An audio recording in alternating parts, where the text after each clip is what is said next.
সোরাব ভাই, আপনার কি শ্রমিকের উদ্দেশ্যে কোনো কথা বলার আছে?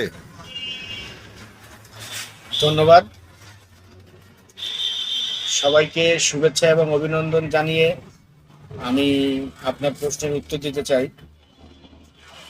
সবার আগে আজকে আমি আপনাদের সামনে কথা বলতে পেরে আমি সত্যি আনন্দিত এবং গর্বিত।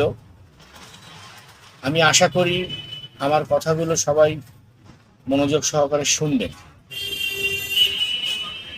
আমাদের খুলনা জেলা পিকআপ চালক কল্যাণ সমিতির দ্বিবার্ষিকী সাধারণ নির্বাচন, যার রেজিস্ট্রেশন নাম্বার হচ্ছে 1639,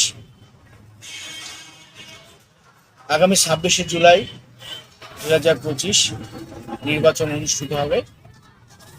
তো এই নির্বাচনে আমি হচ্ছে কেশিয়ার পদে একজন প্রার্থী। আমাকে আপনারা হয়তো অনেকেই চেনেন।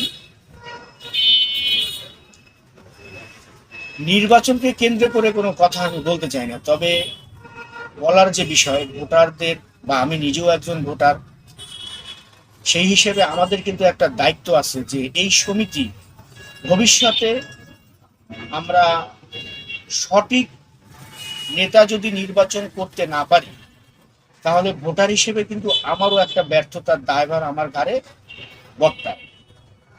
তো বিষয় হচ্ছে, আমি নিজে একজন ব্যক্তিগতভাবে ভোটার হিসেবে আমি চাই আমাদের এই সমিতি নির্বাচনের পর্যায়ে চলে এসেছে। আমরা এখন দ্বিবার্ষিকী সাধারণ নির্বাচনের সম্মুখে দাঁড়িয়েছি। আমাদের এই সমিতি যেন আগামীতে আমরা আরো প্রসারিত হয়, সমিতির উন্নয়ন হয়, শ্রমিকদের কল্যাণে আমরা কাজ করতে পারি।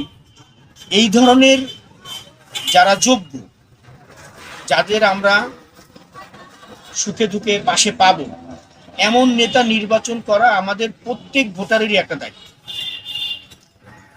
আমি নিজে সহ ভোটারদের প্রতি আমার একটাই অনুরোধ যে আপনারা সঠিক নেতা নির্বাচন করুন, যোগ্য প্রার্থীকে ভোট দিন। ধরুন আমি আপনার ভাই, আমাকে আপনার ভোট দেওয়ার দরকার নাই যদি আমি যোগ্য না। আমি কেশিয়ার পদে নির্বাচন করতেছি।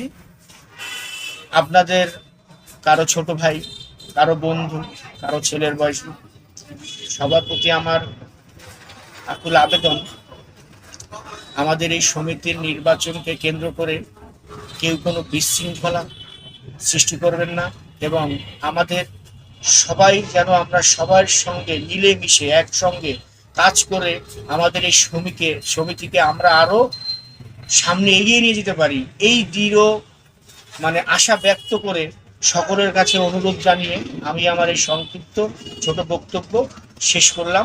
সবাইকে ধন্যবাদ। আল্লাহ হাফেজ, ভালো থাকবেন। আমি সোহরাব হোসেন টুটুল, কোষাধ্যক্ষ পদপ্রার্থী, খুলনা জেলা পিকআপ চালক কল্যাণ সমিতি। আল্লাহ হাফেজ।